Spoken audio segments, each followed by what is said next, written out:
One of my favorite games of all time is Stronghold.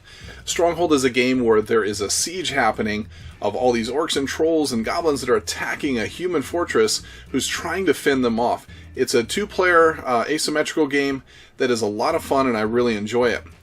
But there's a game coming out on Kickstarter called State of Wonder. State of Wonder actually uses siege warfare within it, but uses a card-based system in order to be able to portray it. How does that work out in a card game? Well, let's get to the table, see how it plays, and I'll come back and give you my final thoughts.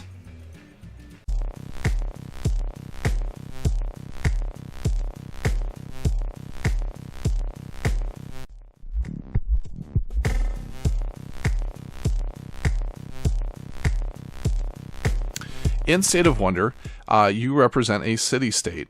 The city-state is represented by a state card that you have out here in front of you. This is a card you start off with, you put it out in front, and that's basically how you set up the game. Other than that, you have a deck of 17 cards that you will use that will be made up of units, buildings, and fortifications. You want to protect this city-state while also looking to be able to produce a wonder, or you can go full military and try to destroy the other city-states. So, let's talk about the Iron Legion for a moment. Iron Legion's city-state has a 20 health and has an income of 4. So, we'll put that out in front of us and we'll show you how this works. In order to be able to put out a card in play, I have to be able to use my gold. And so, let's just say that I want to put a footman out. He's just one of our basic unit, has an attack of 1 and a health of 3. He also has a cost of 2, so if I want to play him, I have to put him into production. And what I do is I put it face down so my opponent doesn't even know who it is, but I would put a gold indicator to show that this was a 2 cost. Or I could actually spend more and try to bluff my opponent into thinking that it is actually a bigger unit.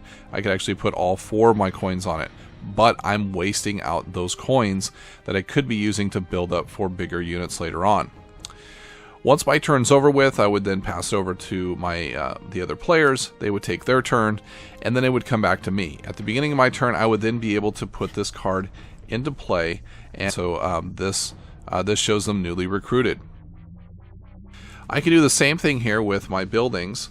So I can do the cost here of 3. I could put this face down, put a 3 gold or higher on it to show that I put it in production. My opponent doesn't know what it is.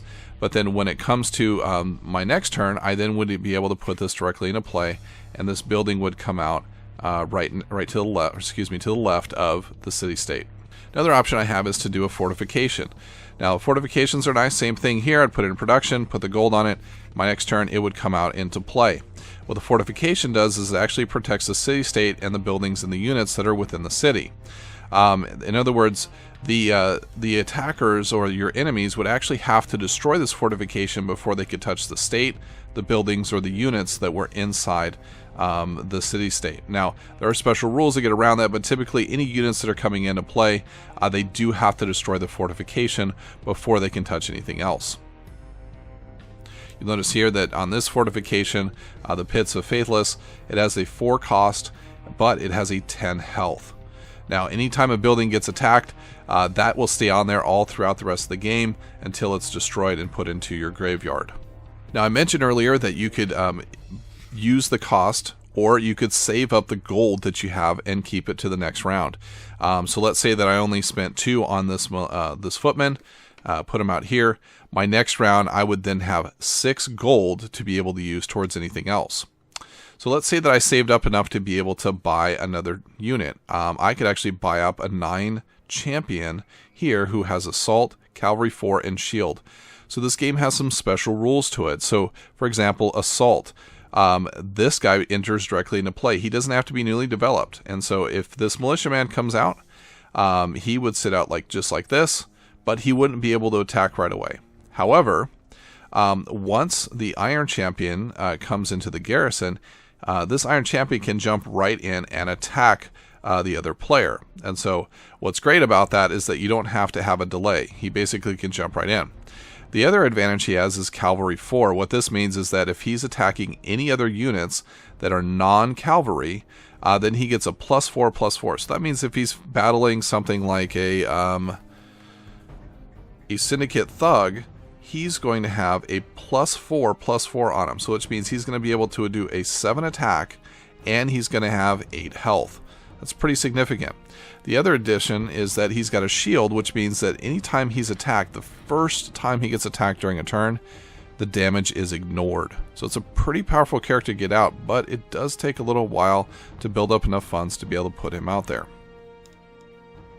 Let's talk about what else you can do with your gold. You can also upgrade to different ages. So if I want to go into age 1, it would cost me 9 gold. And when I do this, I'd be able to grab a card from my hand costing 4 or less and put it into play. I'd also have the ability to have all my units that I control to have +1 health.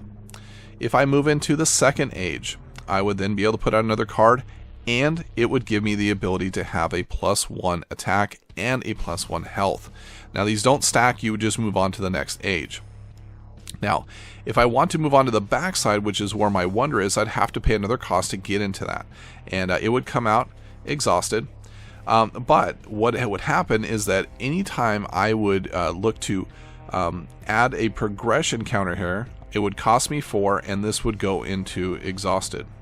Now, why is that important to do the progression counter? If I'm able to put 4 progression counters onto this card, it will then have built my wonder, the Colossus of the Forge. And if I build my wonder before anyone else does, I win the game. So what this does is it keeps that balance between having to attack my opponents to try and stop them before they're able to build out their wonder, as well as like maybe in a 3-player game where you have 2 people that are just fighting each other and you just don't want to jump in the mix. You could sit there and try to build up your wonder and allow them to continue to fight each other. Let's talk about combat for a moment. So let's say that I had this militia footman out here. Now I can push him out to attack the enemy here, and let's say that I wanted to attack him and he didn't have any units. Let's take this thug out for a second, and I would come into play here, and I would be out in front of his city-state. Now, he has his fortification, which helps protect him. But what's going to happen is this is the war phase where I've sent a unit out to war. Now, if he doesn't bring anybody out to meet my unit, and try to stop me from the attack, such as this this syndicate thug, what's going to happen is it's going to go into what's called a siege battle. And so what that means is that back in the day, you would have what's called siege warfare, where the city-states got surrounded by enemy troops and nothing could get in or out unless the enemy troops allowed it. And so what's going to happen here is that even if this enemy has any kind of units in their garrison, they will not be able to put them out in the field until they have finally dealt with this enemy. And so in the enemy's turn, they're not going to be able to put anything out to war. They're going to have to deal with the siege warfare that's happening in front of them with this footman. So what does that mean for us? Well, let's say that this battle was going to happen. There was no one in their garrison, and they made the attack. So this unit here, this footman, has 1 attack and 3 health. He's going to hit this fortification for 1. He can't hit the buildings or the city-state until he has taken out the fortification. So let's say he hits them for 1, it's going to bring him down to 4. Then it's going to have to go another round, and it's going to have to knock it down to 3. And so you can see that this could take a long time for this footman to get all the way out. But if I had something else like another champion here, such as my Iron Champion, he would have 3 in 1, so they would be attacking 1 at a time. I'd be choosing this unit to attack here, and he would hit him down, and then this unit here would hit this one down, so I'd be knocking it down 4 every single turn, and you can see that would add up pretty quickly. Now, let's just take away the buildings for a moment, and let's just talk about unit-to-unit combat. Let's say that we have this Forge Knight, and we have these 2 Syndicate thugs here.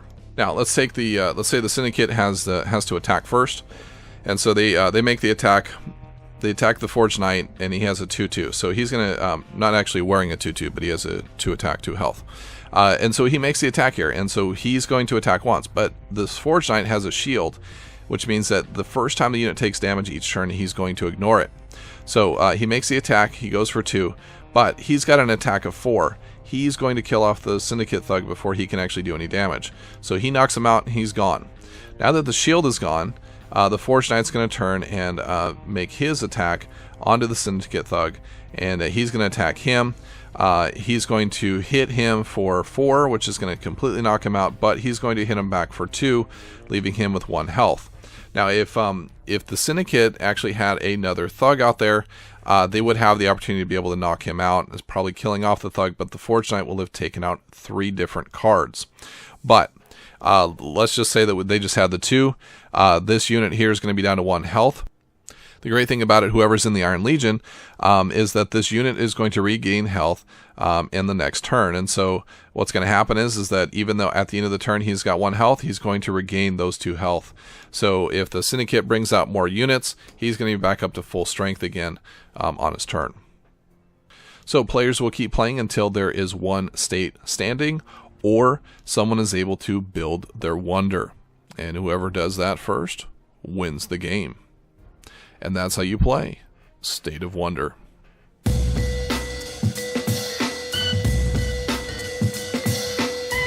So, does this game give me the epic feel of Stronghold? Well, it doesn't give me that grandiose feeling of Stronghold, because I think there's a lot of different detail components going on, and it's going to take a longer time. I think what it does, though, is it boils it down. A good job at boiling everything down into a simple card game. The mechanics of it are not complicated. There's some good combos that are in there, and I think it just really works together. So it's clean, it's a fresh system, it's something I haven't seen before, and I certainly have enjoyed the game. I really like the card-based system. I love playing card games. I love games like Hero Realms, Star Realms, games where I get to play cards in order to be able to defeat my opponent. And what's neat about this is that I have access to all of the cards at once instead of having to build up a deck and be able to pull these things out.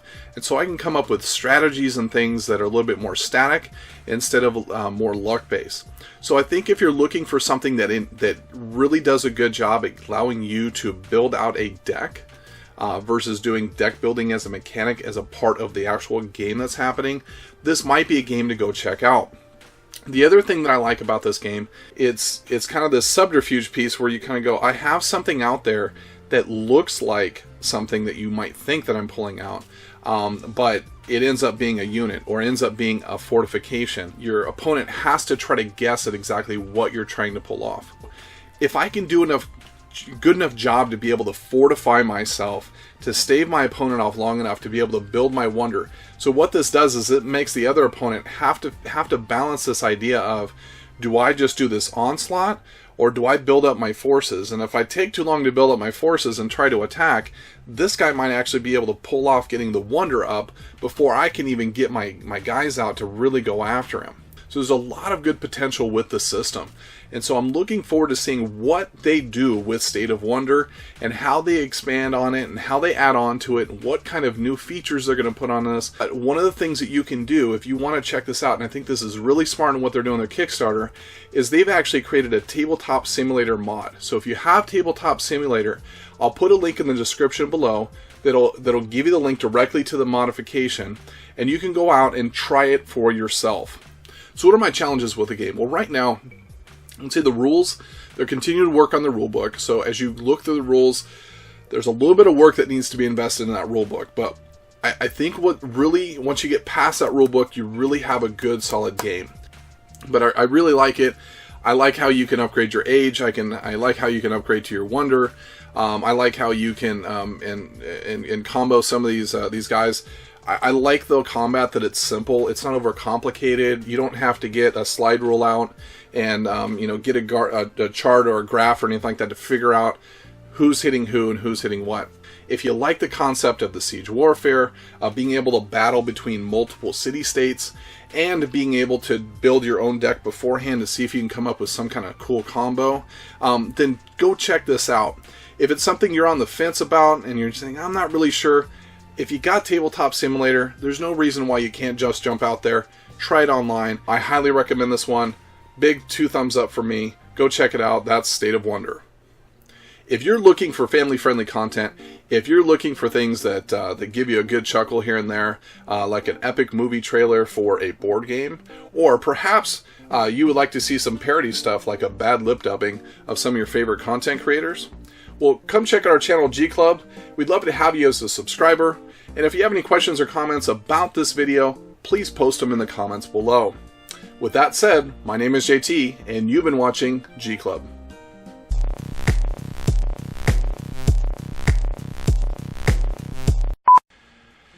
Alright, JT, let's do this. Let's not mess this up anymore. Let's get this done the first shot. Let's have it the right side up. Does the good job of indicating damage and animating.